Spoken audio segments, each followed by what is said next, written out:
Shalom, saudara dikasihi Tuhan. Hari ini kita akan merenungkan firman Tuhan di dalam Kejadian pasal 41 dengan tema hidup dipimpin Roh Allah.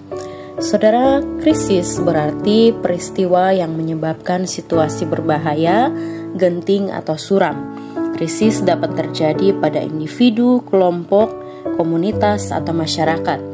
Krisis dapat terjadi dalam berbagai bidang seperti ekonomi, politik, moral, dan lingkungan. Krisis dapat membawa perubahan negatif, terutama jika terjadi secara tiba-tiba. Krisis terkadang dapat terjadi secara tidak terduga sehingga menciptakan ketidakpastian. Krisis dapat dipandang sebagai ancaman dan menimbulkan kepanikan bagi umat manusia. Contohnya, krisis moneter yang pernah terjadi di Indonesia dan pandemi COVID-19 yang sangat menghebohkan dunia beberapa tahun yang lalu. Saudara, bacaan firman pada hari ini juga menyampaikan tentang krisis yang melanda manusia di seluruh bumi pada waktu itu. Namun, sebelum peristiwa buruk tersebut terjadi, Allah telah menyampaikan melalui mimpi kepada Raja Firaun yang saat itu memerintah.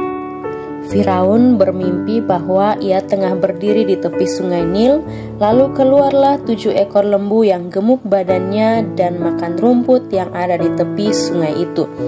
Tetapi kemudian tampak juga keluar 7 ekor lembu yang kurus badannya dan sangat buruk. Lembu yang kurus dan buruk itu memakan ke-7 ekor lembu yang gemuk, dan setelah itu Firaun terbangun. Ia tertidur dan bermimpi lagi ada 7 bulir gandum yang kurus memakan ke-7 bulir gandum yang berisi baik.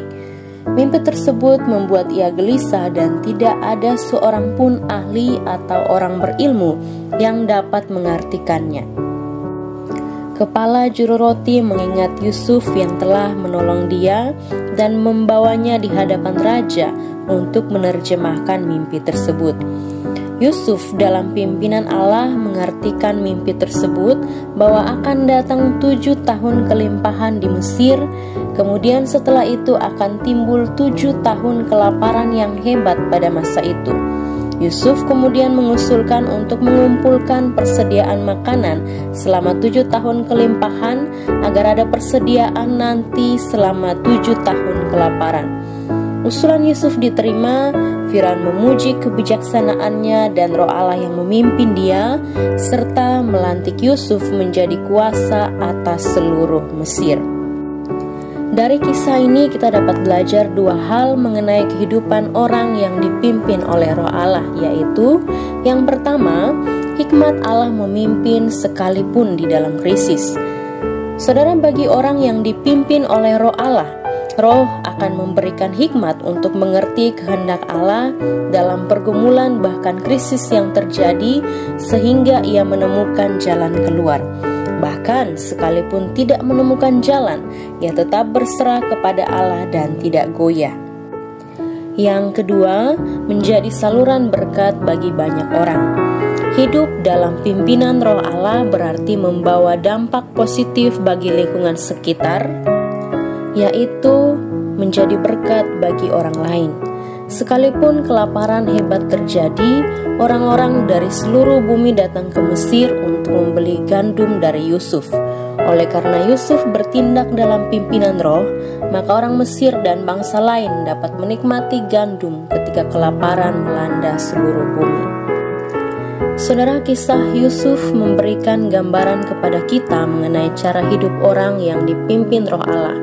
Melalui segala peristiwa yang terjadi dalam hidupnya, Yusuf taat, tunduk, berbesar hati mengampuni, tabah dan percaya kepada Allah. Maka hikmat Allah memimpin dalam melalui krisis dan pergumulan berat, menjadikan Yusuf saluran berkat bagi banyak orang.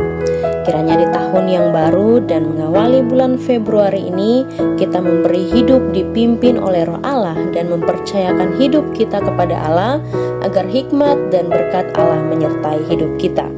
Amin. Selamat beraktivitas, selamat merayakan tahun baru Imlek. Tuhan Yesus memberkati.